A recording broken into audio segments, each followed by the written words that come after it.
Welcome in to DNVR Buffs After Dark. I'm Henry Chisholm. That's Ryan Koenigsberg over there. You'll see him in a second. How you feeling, Ryan? Congrats on making it onto the screen. Thank you. Feels great to be on the screen once again. Man, I guess I can say I'm thankful for CU football because I'm such a beaten and battered man that I can't even be ruined by giving up 37 consecutive points after being up 20-7. That can't hurt me anymore. I'm really happy for you, Ryan. That sounds really nice. You were actually saying earlier you wish it was an 82-game season. I did, yes. We were talking about Avs and Buffs, and someone downstairs was like, "You guys should be able to go first for your post-game show because there's less games." And I was like, first of all, that's not how that works, and the Buffs lost, and the Avs won. And second of all, I wish the Buffs had an 82-game season. I can handle that, Henry. Yeah, I think that you're insane. I don't. Well, that's I don't certified. know. There are some days where I'd be right there with you. Hasn't been one recently. Maybe after Oregon State, but even then, you're like, it's Oregon State. But yeah, today is definitely not a day where I'm thinking more Colorado football is what I need. There was a moment in the game when they had the punt return touchdown, and I turned to Henry and I was like, on the bright side, we don't have to see them run it all the way down the field 7 yards at a time right now. Seven was pretty optimistic too. That's the type of silver linings 15. I bring to the table. Oh, we're going to need a lot of those. But only for half the things we talk about. Because not only are we talking about Colorado and that mess, we're also talking about Colorado and the great basketball game that they played earlier. So it's a nice little balance that we're going to get going here. And we're just going to start by talking about the football game and getting some of this out of the way. So hopefully we can open up a little bit and have some more fun afterward. So we're going to jump into the pain game, which is a game where we talk about all the different things that happen in the football game and then rate them on a 1 to 10 scale. I'm sorry, I can't handle this. Some people just walked upstairs. So you guys have any Buffs takes? No. You got any CU football takes you want to? Oh, yeah? Yeah, what do you think of CU football? They actually drafted me. Go Cowboys. All right, They were drafted. They were drafted by the Buffs. Dak Prescott. Okay. Oh, okay. Also like the Broncos. I regret what I just did. Yeah, I wish you hadn't. A lot. Yeah. How about that punt return? Where's that rank? So again, 1 to 10 scale. One is we're going pain game. One is like you look out the window and you're like, oh, it looks like it might be kind of cold out there. But then a 10 is like your leg is on a train track and it gets run over. Oh. So from on that scale, what does that punt return touchdown feel like? This game, this game, the pain game, doesn't really work that well on me because of what I led the show with, which you're is so numb. I can't be hurt. You don't have feelings but anymore. I'll try to get myself into a mindset of a time where I could feel pain. I would say that is a 5. Wow. Yeah. I'm going to go a 4. Okay. It didn't hurt me that bad. I think that when it happened, I was thinking there's no way this defense is getting a stop. The offense, even if they did get a stop, they struggled recently, and the game was kind of over. You see that happen, it's just like at least... Sometimes the nail in the coffin's a good thing. I will say that was the nail in the coffin as well to my Buffs plus 18 bet. So that brings the pain up to at least a 6. That's actually a good point. I didn't take that. I took the money line. It looked good there for a second. For a second. DraftKings knew what they were doing. I never saw a buyout on that. I know. I didn't get one. DraftKings knows what's up. What else really hurt? How about that missed field goal? This is it could have tied it at 23. That's the moment in the game where you knew there was no chance. Yes. At least in my opinion. You come out with a 10-point lead out of the half. You give up easy back-to-back touchdowns. Easy is an understatement. Right. And then you have a chance. You show a little bit of life. You drive down the field, and you're thinking, wow, they could tie the game here. And Henry, if they tie the game there, the worst thing that can happen to them on the next possession is they're down 1 score. So you're thinking Exactly. like, okay, obviously you'd rather score a touchdown here. Obviously you don't want to give up a touchdown on the next drive, but the game is guaranteed to be extended. You know, in basketball, you talk Exactly. about extending Yep. the game. That would extend the game. As soon as that didn't go through, you're like, okay, it's about to be a 2-score game, and I don't know if they have what it takes to come back from that. Exactly. Well, So that's I didn't have that thought. I that's a had 7. the thought that like they don't have what it takes to come back from that. That felt like it was over right there. 7. I'll actually go 8. I think because I was so confident that kick was going in, I think that will bump it up one for me. Here's another one. So I think it was Brendan's last drive in at quarterback. They don't pick up the first down, the first few plays. They wind up, it's 4th down. He rolls out. He tries to find somebody, and Brendan Lewis throws the ball away on 4th down. Honestly, I said I can't be hurt. That's like an 8.5 for me. Not necessarily because of it had anything to do with the result in this game. It didn't. But because it is such, I don't want to like dunk on Brennan.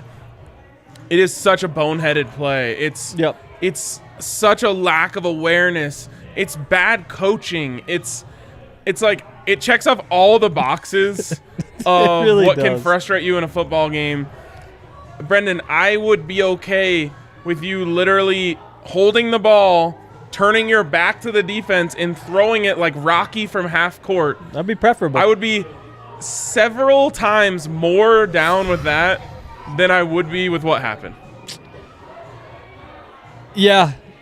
Again, it's a tough one just because it happened so late in the game that it didn't matter. But yeah, that was like a 7. Just want to see something out of him. This one isn't a thing that happened in the game. This is a stat. So, in the first half, Jarek Broussard runs for 102 yards. That's a crazy number of yards for one half. And nobody's saying, oh, I bet he gets 102 again in the second half. But what he did is he ran for 6 yards in the second half. How do those 6 yards make you feel? So, I want to shift this a little bit. Okay. The most frustrating part of this game for me came on the drive when you're still up 2017.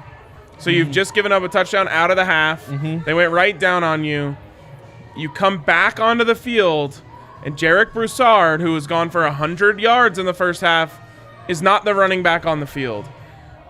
This is the type of shit that football coaches do that is so infuriating to me because it's so dumb. It's after halftime. He's rested. He's fine. You're not going to like trick them or throw some like curveball at them by coming out with a lesser running back. And that's not a shot at Alex Fondo. No. We're talking about the Pac-12 player of the year last year in Jarek Broussard, a guy who's finally found a rhythm and is going on to have the best game of his season. And you come out with another guy, you don't score on that drive, and the game gets away from you from there. It's incomprehensible to me that you wouldn't come out and give him the rock on the first play. Yeah. Totally agree. And then I even have him on the field. Again, it's after halftime. He's well rested. I get giving Alex Fontenot drives. It makes sense.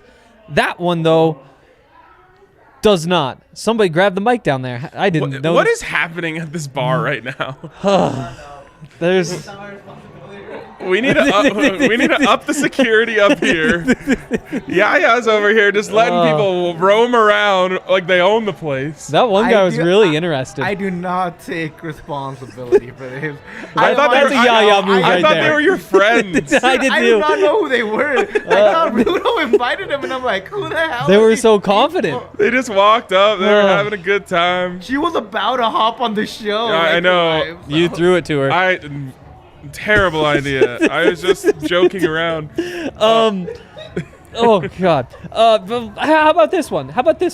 So it's 4th down. It's first drive of the game, I think. Maybe it's the second drive of the game, and Brendan throws the ball. It's a little bit behind Levante. I think you were still in the car or listening on the radio, but it did. No, I saw this. Oh, you did see it? Well, Levante dropped the ball on 4th down and 8 yards to go, or maybe it was 5. Point is, didn't catch it. Would have been a first down, and there was a turnover on downs. How'd that make you feel, Ryan? That one hurts. Now, again, in the moment, you're like, it's okay. We're in control of this game. The reason why that one specifically hurts for me is because Carl Durrell is afraid to go for it on 4th down. He lives a very scared life on 4th downs. And I felt like it was a big coming-of-age moment for him there to go for it. And then all that happens is he is reminded that the reason why he doesn't go for it on 4th down, which is because he doesn't trust his players, which is probably a warranted thing to feel if you're Carl Durrell.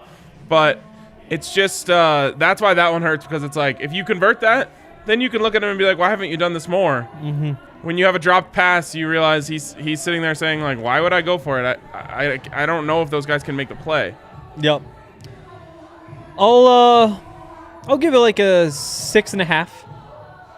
Well, 7 to me is a pretty big number, whereas 6 is.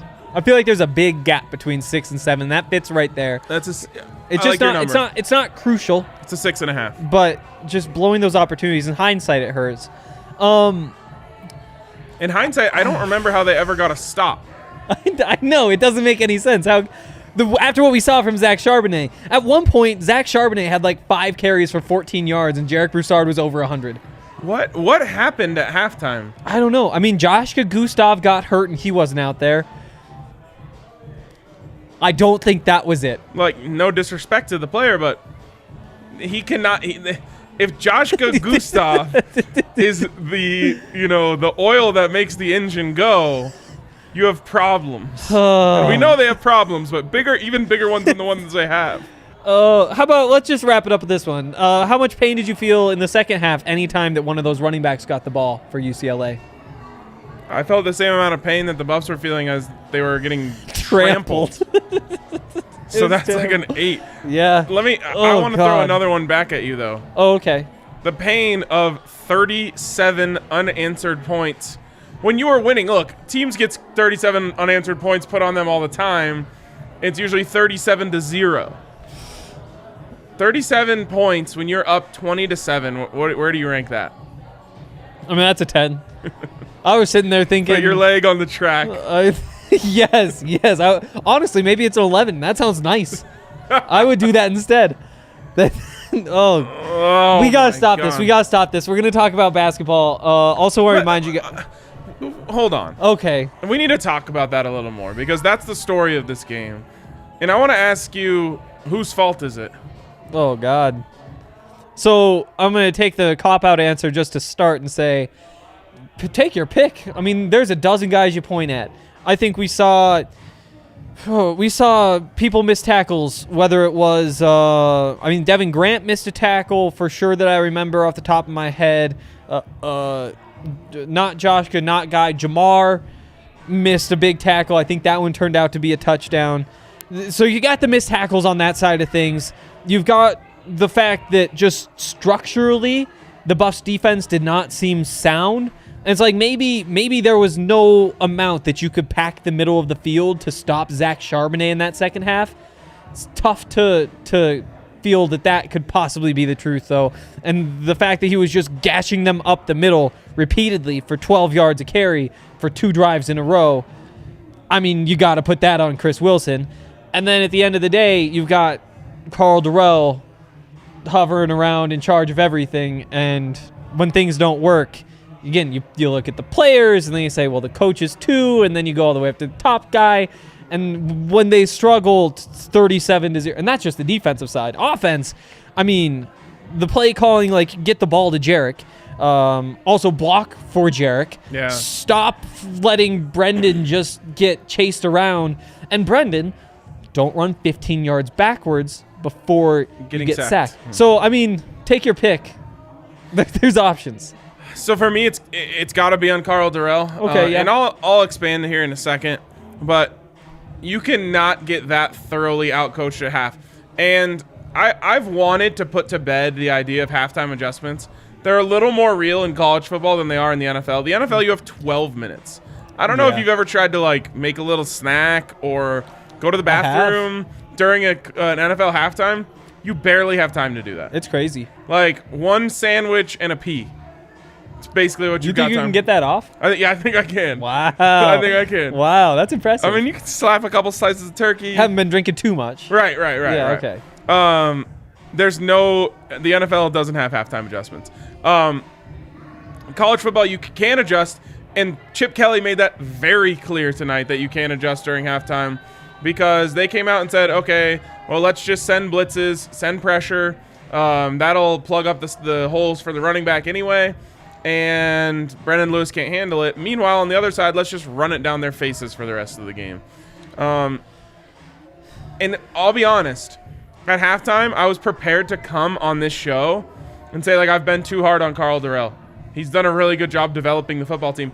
And so I have to acknowledge the fact that players on this football team are better than they were in week 1. That is true. So you have to give him a little bit of credit for that. Brendan Lewis, I think, is the number one guy, and obviously it's not Carl Durrell necessarily who's making Brendan Lewis better. But as a coaching staff, they have made players improve. You know, you look at that offensive line, they've improved, especially since firing Mitch Rodriguez. There's little things that you can look around and say, man, that guy's gotten better. Mark Perry has gotten better throughout the season. So credit for that. But I just don't know if Carl Durrell is a good game day coach. And I think there's a lot of evidence building to the contrary. So he's number one, very much so for me in this. Okay. Number 2 is the offensive line. We've given them a lot of praise over the last couple weeks, and they just got pushed around in that second half. They did. They weren't, and again, credit to UCLA because they figured out how to do that. But they just said, like, bring pressure. They're not gonna be able to pick it up. Brendan Lewis won't know what to do with people in his face, and you know, if we plug up the run holes, then they're gonna have nowhere to go. And they were right. Absolutely. Oh, it just sucks when it goes like that. Like, it's one thing to watch Colorado lose like this. Like, we've seen Colorado lose like this plenty of times. But to have a lead, a 13-point lead at halftime, and we're all sitting there like, oh, yeah.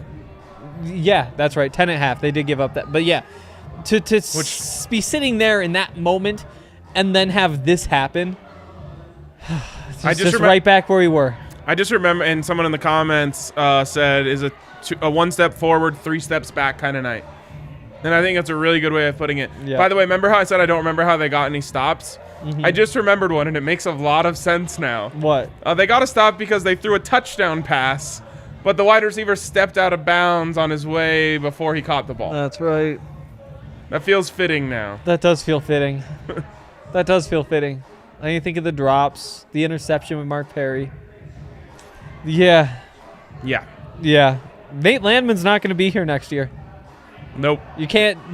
It's time to stop saying, "Oh, they don't have Nate. What are they going to do?" Like, this is potentially just the world we live in now. Who knows? Maybe get Nate back for a game or two. He's been a big playmaker in those last 2 games. No Terrence Lang either. Doesn't even seem like he played tonight, Mustafa, but he got that unnecessary roughness. Oh yes, he he did have that. A lot, like, they've got a lot of work to do on the recruiting trail, and that is a worrisome sentence. Sure is. Sure is. You know what isn't a worrisome sentence? What is that? I like Breckenridge beers. That's not worrisome at all. I needed to put Breckenridge into a sentence, and I really fell flat there, if I'm being honest. But yeah, tomorrow, the Broncos play. We have the tailgate, which you guys should watch at 9:30 tomorrow. But then afterwards, we have the actual tailgate outside the stadium, the Mile High tailgate. Yeah, I like it. It's easier to differentiate the two. I know. Two. The tailgate was probably a bad name in hindsight. Well, we named the tailgate that because it was started during COVID when there were no tailgates. And so we tailgate. So yeah, but the point is, we'll be drinking at both tailgates a whole bunch of Breckenridge beers. But you guys should come hang out with us in the parking lot behind Sports Fan and drink Breckenridge beers there. It's obviously the best beer you can get. They got the Avalanche, the Strawberry Sky. I'm trying to think. There isn't really a beer that feels like it's on brand for tomorrow. Obviously, there's like the Broncos Country Hoppy Pale Ale. Mm-hmm. But there always on brand. There's none that's just like dead birds, you know. They give off that vibe. I love a dead bird porter, dude. Yeah, yeah. It's delicious. Huh. Maybe something along the lines of like do or die, do or die ale. That's what I feel about this Broncos game.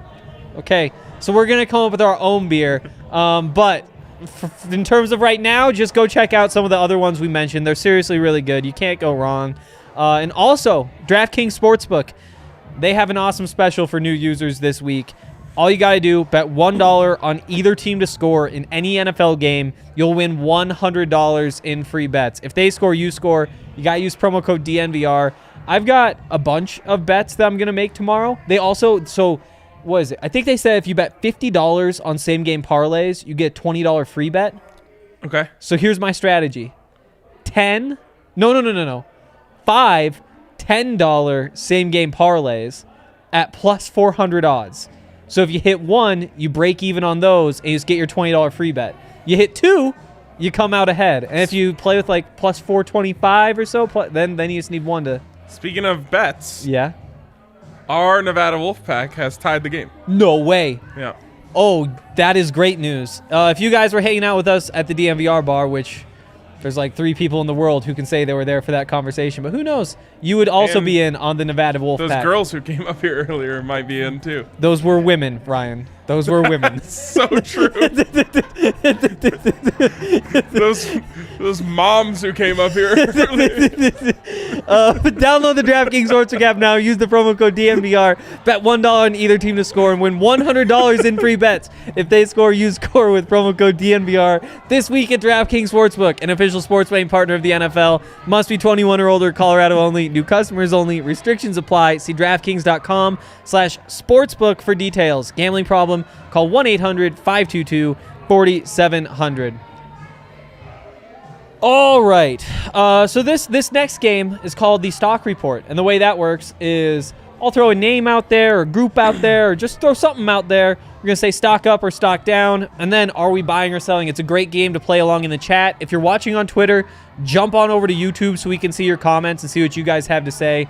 And on your way in, click the like button, subscribe, all that kind of stuff. Real quick, yeah. When you get a chance, will you throw on channel 221 over here? Thank you. Thank you, Yaya. All right. We got to take a break from football. We're going basketball to start here. Let's go. And a fun one. How about just Tad Boyle? Tad Boyle, stock up.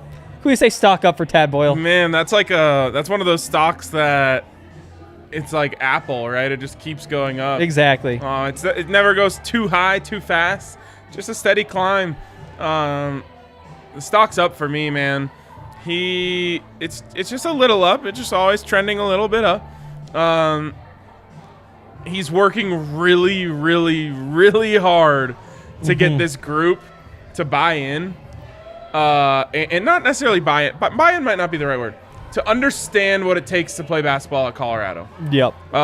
And slowly but surely, I'm seeing those guys make the right decisions and crash the boards. They out-rebounded the shit out of New Mexico today. They did. Their defense was a little bit better, not what you want to see, but I just think he has a really, really big coaching job ahead of him this season, and I think he's on the right track to getting it done. Yeah, I think so too. And I had the Buffs starting 2-1, and they play Montana State, they play New Mexico, they play Maine. Those are 3 games they should win. But with a young team, I just felt like you were going to blow one, and that's still on the table. And we're gonna knock on wood when we say this, but as of right now, 2-0. Sure, one went to overtime. Maybe that's the bullet you have to dodge. But I'm feeling really good. Yeah. I know that they didn't cover in this game. They didn't cover in the other game. But still, to pull out wins against actual competition that isn't the Colorado School of Mines, which is a very good D2 school, but it's a D2 school.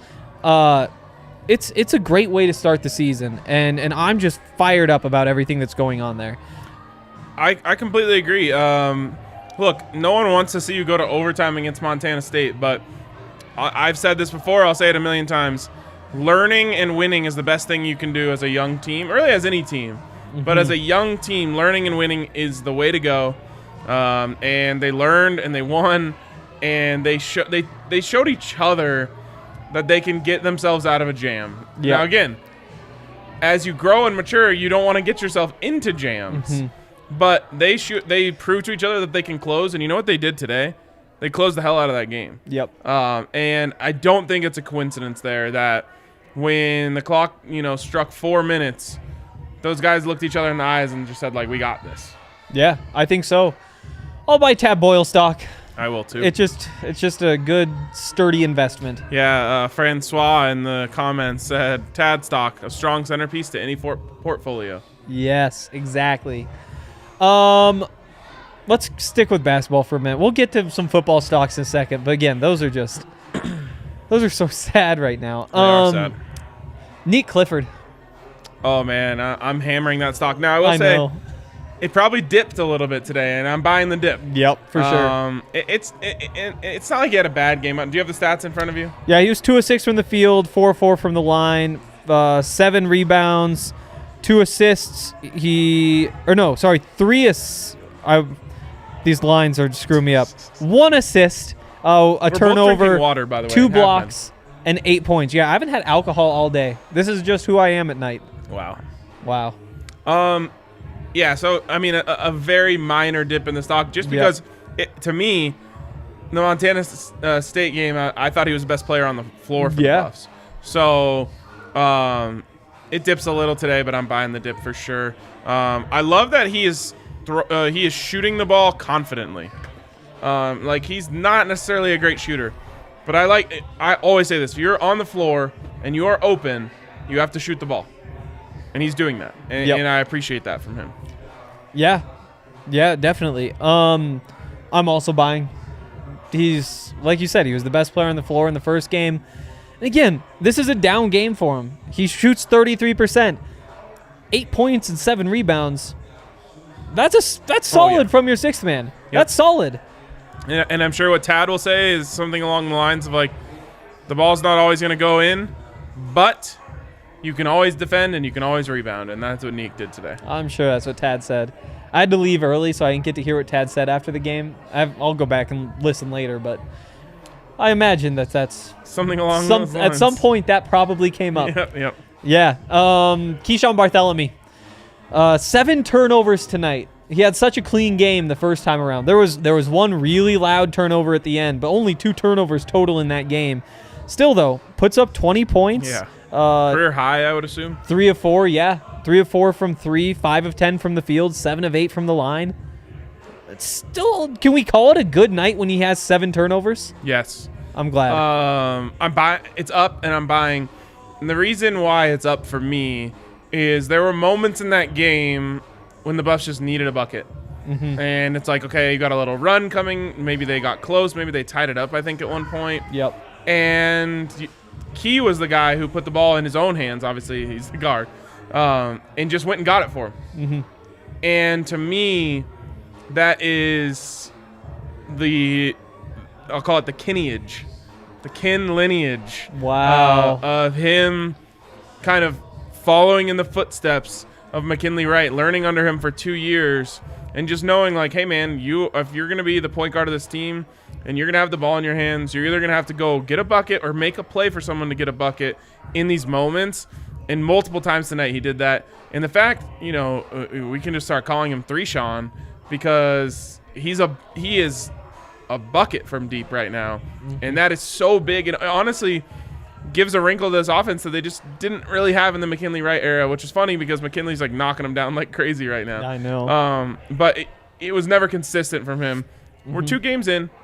Keyshawn has been a very consistent 3-point shooter. And I've been hesitantly high on Keyshawn as a shooter. Last year, I can't remember what the percentage was, but it was something like 27% from 3, I think, for the season. Wasn't all that encouraging. But, I get to go to those practices. And when I go to the practice, it's like, oh, there's Keyshawn. He's pulling it from deep. Oh, he's pulling it in transition. Oh, they're going in. It's like you have to see it actually translate to the game. But all along, it did seem like if things are going well for Keyshawn, it's because he's making 3-pointers and it's opening up everything else. So far this season, he's 6 of 7 from 3. This is a really nice start. And like you said, you're not going to be able to replicate what McKinley Wright gave to this program. There's, Chauncey Billups is in that realm. Like, there's only a few guys who are even up there capable of doing something similar to that. And the odds that there's one on the roster right now, honestly, pretty slim. You got some big recruiting classes and all that stuff, but you don't need to be McKinley Wright. Just be Keyshawn, and if you can make those threes, if you can average, he's at 19.5 points per game through 2 games, just keep doing this stuff. It'll open everything else up, play good defense, and you can have impacts in different ways than Kin did. And honestly, I think it's good that you go this route. If you're just trying to be the floor general, assist to turnover ratio king, people are going to really compare you to Kin. And it's still going to happen a little bit, but having something like this, honestly, over Kin is just really nice to see.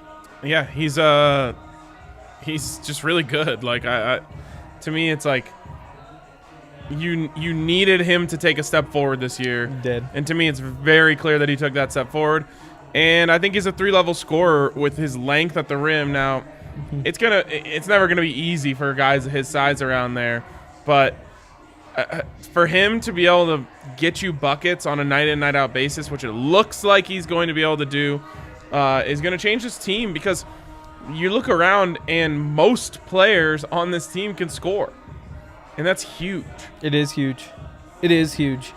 And again, on top of just being able to score, I'm legitimately excited to see every one of these players when they're on the court. Yes, me too. Like you hear the buzzer and it's like, oh no, Jabari's going to the bench. That's too bad. And then you're like, Tristan Da Silva's back in. See what he can bring to the table. Luke O'Brien. It's like, is this where he really just blows out the other team? Like, everybody on this team has something that they provide, and it's something that's really fun and exciting too. Yeah, Tristan. I saw he had a wrap on his hand today. Okay. And I just wonder if that has a little bit to do with his lack of shooting confidence right now. Yeah. Doesn't look like he wants to shoot it. I feel like he might have like a little thumb injury or something that's impacting that. I feel like he's in a weird place right now. I think that obviously the scoring isn't there. We can hit him next, but 22 minutes, 2 of 5 from the field, puts up 4 points, 4 boards, 2 assists, a turnover. Just quiet again. Yeah, his stock's down. It's definitely down. Especially since it was up before the season. Just there's a little hype going around. He hasn't lived up to it to this point. I loved the dunk, and the post-dunk celebration was very good too. Yeah. It was really good. But yeah, I think he looks a little unconfident to me right now, and that's not something you should have from him. He's been around long enough he should be confident on the floor, and I'm thinking it might have a little something to do with what's going on with that hand. I could see it. And I also think, he's 6'10" and he's playing the 3 right now. And if you're a 6'10" small forward, that is incredible. I mean, that gets you to the NBA. Like, that is, do it well, yeah. If you're effective, because there's just so few people that have that skill set and that size.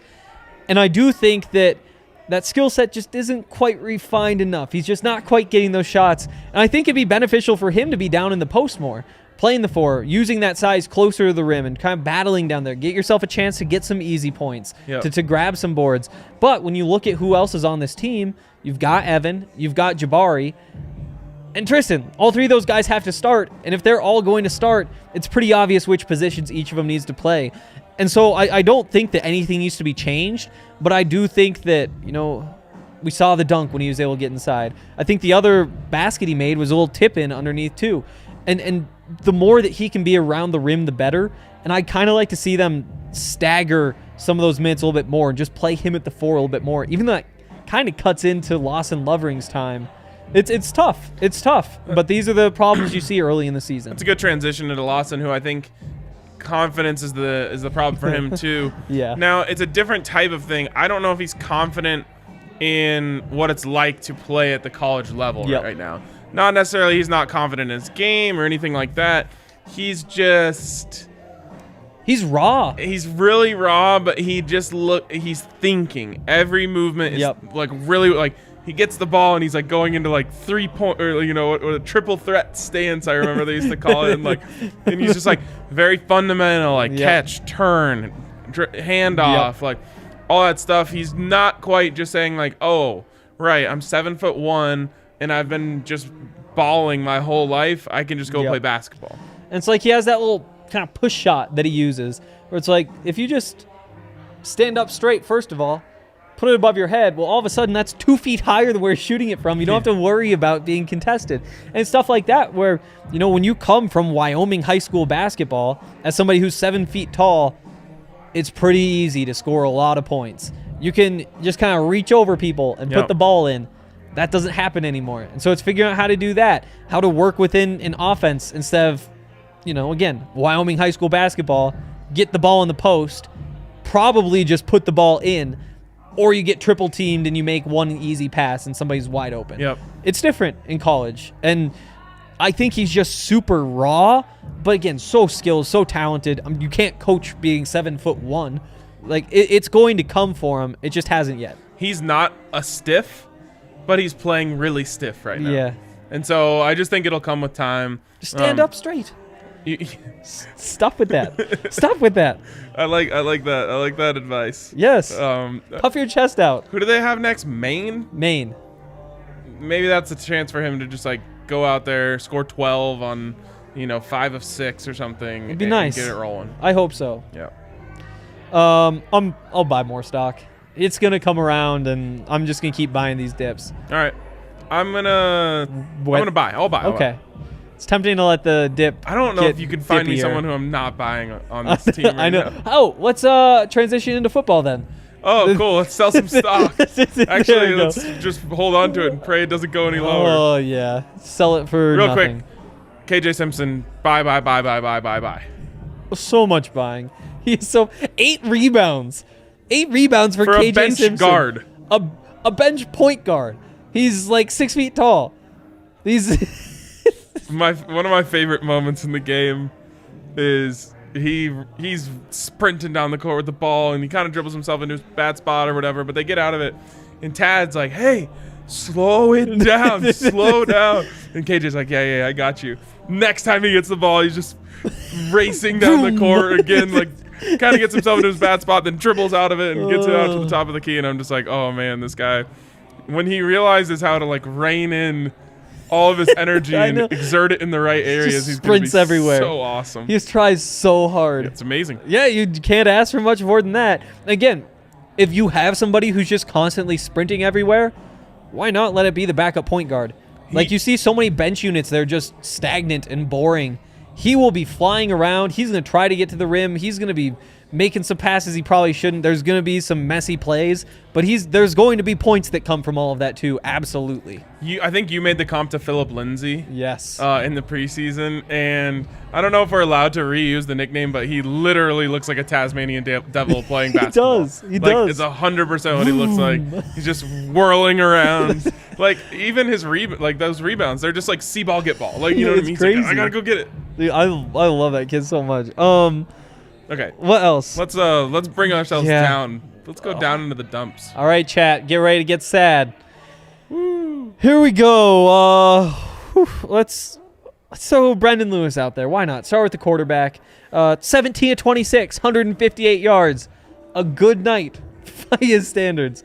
But no, the standards changed. The standards are need 200. They're a moving scale. He got a lot better over the last 2 games. Now, I wouldn't say he was bad tonight, but he was a little bit worse. And to be honest, that 4th down throw, I'm sorry, it doesn't matter in the scheme of the game. But that's just a kid not knowing what's going on out there. Yeah. And I'm like, you're the quarterback. You're supposed to be in the huddle saying, hey, listen, it's 4th down.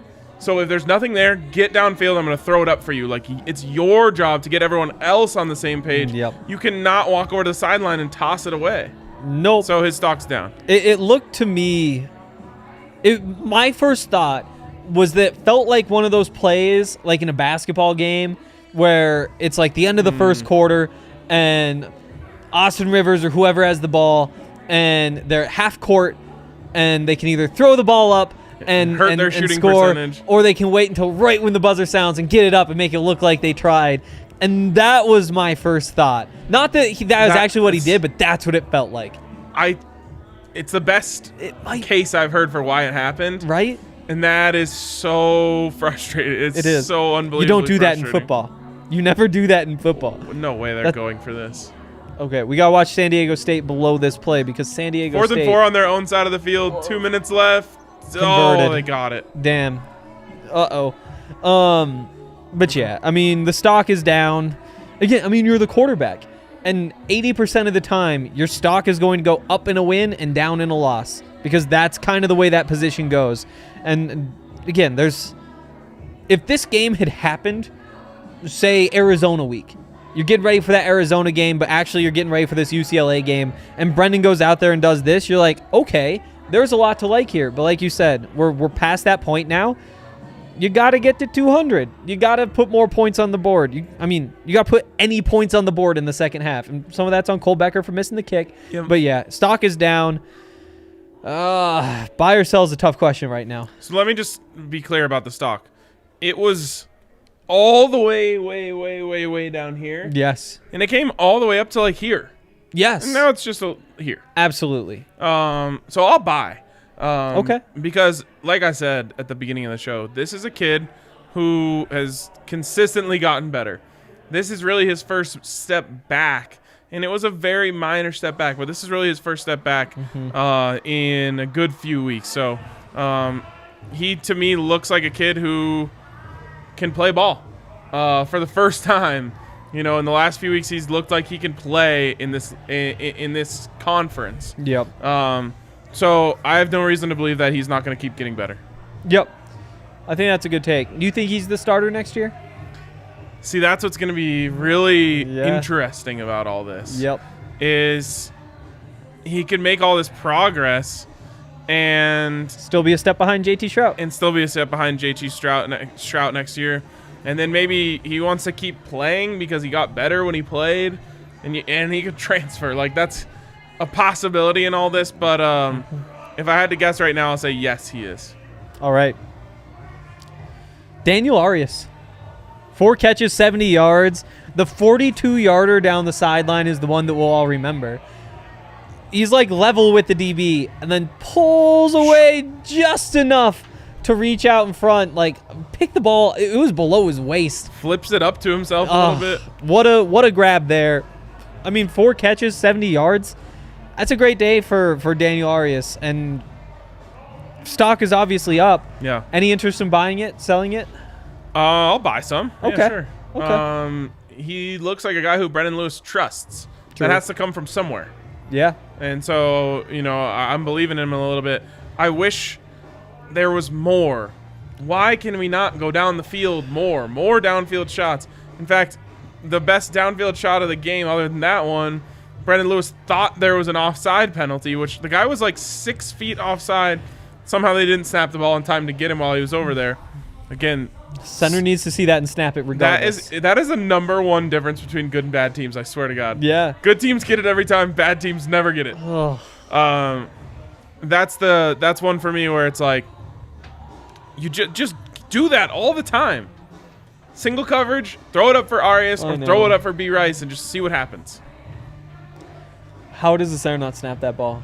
The center needs to see that happen and know, regardless of what the quarterback says, you throw that ball at him because it's a free play. Even if he drops it, it doesn't even matter. But it's just frustrating. Yeah, why not buy it? We can go to, here's a fun one. Dimitri Stanley. Didn't play the last couple of games because of an injury. Back this week, gets targeted once, catches it, picks up 4 yards. Stock, you can't say it's up after that. No, But I just think in general his stock has trended down throughout the season, Yeah. and it didn't really change tonight. It's not all his fault. He weirdly like isn't a part of the offensive game plan, even when he is healthy. But it's not a. He just hasn't really progressed much, and of course the injury set it back. Yep. Yeah. I also think that maybe there's some chemistry thing with him and Brendan. Because even at the beginning of the year, it felt like he should be kind of that outlet. Yeah. But I do also think that when you look at the slot receivers that are successful, it's Tom Brady who's able to find those guys and hit them when they're open. It's those veteran types of quarterbacks, Peyton, who know how to take advantage of a good slot receiver. And I think that maybe that isn't so easy. Whereas lobbing a ball up to Brendan Rice, anyone can do that. Anyone can do that.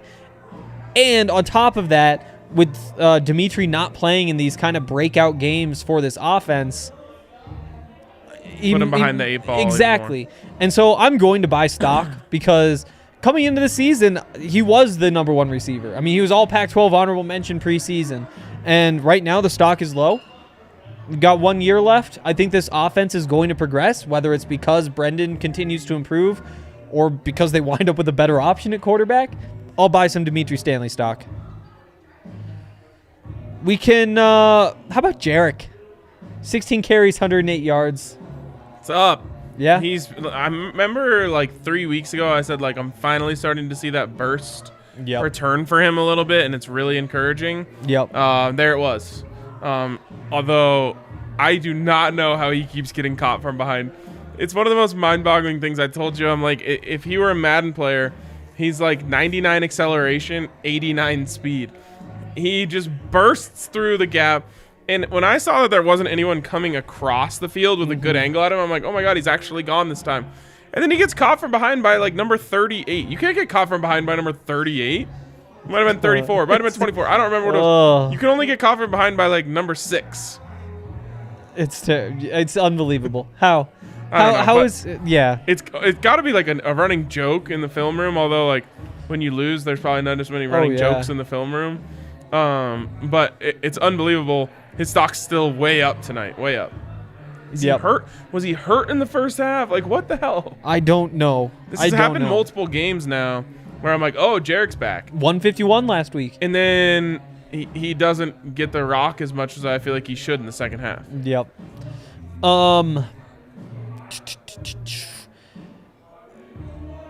Last one from me. Cole Becker. Goes 2 of 3, loud miss. Hit the game winner last week. Had a miss last week too. Where are we at? He'd made 6 in a row before the miss last week. Stock really can't be up higher than it was last week, right? No. When you hit the game winner. Yeah. So I think the stock just levels tonight. Look, you cannot expect 3 of 3 from college kickers. Speaking of, San Diego State's kicker's about to miss this wide right. I'm telling you right now. I'm excited to see that. So 34 yards? 34 yards from the left-footed kicker who hooks it. Oh, he drilled it. Okay, anyways, you can't expect 3 of 3 from your kicker in college. I mean, I think you hope for it, but we know that college kickers aren't going to go 3 for 3 most nights. So it's just level for me. Buying? I'll buy. Yeah. He's going to be really good. Yep. Anybody else in either game that you're buying or selling tonight? We didn't touch that Jabari defense Walker. at all. Yeah, Jabari. Jabari, you actually buy tonight. He came in the game really active on the boards, which again, I don't remember what the board discrepancy was against Montana State, but probably not where you wanted it to be. And tonight they just absolutely cleaned the glass out there. So really, really impressive from him. I liked the way that he attacked the boards early and kind of set a precedent there. And he had one of those moments where they looked at him, they gave him the ball at the top of the key and said, "You're our best player. We need a basket right now. Go get it." And one. Yep. Colorado won the rebounds against Montana State 38-29. Tonight, 47-27. Yeah. Just dominant. 20 plus 20. KJ Simpson with 8 rebounds. Tattoo that on me. I will never forget that performance. It probably won't be his career high. Wow. Just imagine. Imagine what he could do with like 30 minutes. We'll see someday. Before we get out of here, we're going to end things on a positive note. First of all, our DraftKings king of the game is Jabari Walker. He had 17 points, 10 rebounds, a steal, a block. That's what you need him to do, right? Like that's the guy that you brought him here to be, and I think that the ceiling is even higher than this. Absolutely. He didn't hit threes tonight. So He was 0 for 4 from 3. He shot 52% last year. yeah. So if he hits at his normal clip, he's got 23 points. Whew. And he leads the game for the Buffs. He's not exactly getting. I just didn't like his shot selection from 3 tonight. I feel like he knows he has to get them up because he's like, I'm a really good 3-point shooter. I can't go a game without shooting threes, but he's got to get better threes. I agree. Also, just draws so many fouls. Shot 12 free throws tonight. Against Montana State, I guess he only shot 5, but he drew a bunch more fouls in that game too. Like, it's just so valuable. Like, to have a guy like that who can get other teams in foul trouble. You know, it seems like every night one of the keys to the game is keeping Jabari out of foul trouble. When you have a guy like Jabari who's so explosive down there, it's so tough to stop, that'll put you in good situations at points in the season where you say, oh, they might be in this game because whatever big man is not in for extended periods of the game. Mm-hmm. Also, got hit helmet stickers. We're just gonna fly through this to wrap it up. Either game, who do you want to give? Who do you want to give props to? Basketball team has helmets now. I mean, might as well give them to them. It's not like the my- football team is doing much with them. Face tattoos. Face tattoos. I think they're just getting ready for the NBA with the helmets. There's been a lot of fights lately, so. Oh yes. Gotcha. Yes. Gotcha. Okay. I'm gonna give out like 3. Okay. Keyshawn. Yep. Trying to find a football player that deserves one. Jarek. Yep. And then I'll go back to basketball and give one to Evan Batty. That's a good one. I was hoping you'd get him. 7 to 10, 16 points. He was perfect from the field in that first game. Just stepping it up. Nevada lost. He's stepping it up. Oh no, that means I lost money. I'll go KJ Simpson. 8 rebounds. Gotta give props to him for that. Football wise, Brady Russell. Ah. I think it was it 5 catches for 50 yards, something like that. But Give he him was the just rock. a force. It was so hard to bring him down, like it always is. Just good vibes, good juju when you give the ball to the tight end. Except for on that 4th and 1. Yeah, I mean, there's going to be a caveat to any good thing you say about the football team tonight. Last one is going to go to. I'll go Neek. Why not Neek? Still 8 and 7. Shot wasn't falling, but just a nice piece. He will provide something every single night, and I appreciate that about him. We're gonna give him a face tattoo for that. Like the little Buffs ones that go on your cheeks. So we're going to give him like fake ones. Yeah, fake face tattoos. Yeah, that's probably good. Otherwise, KJ, Keyshawn, all those guys, by the time they graduate, there's be buffaloes overlapping all over. Be looking like Chandler Wilson at the end of it. Yes, like Wilson Chandler.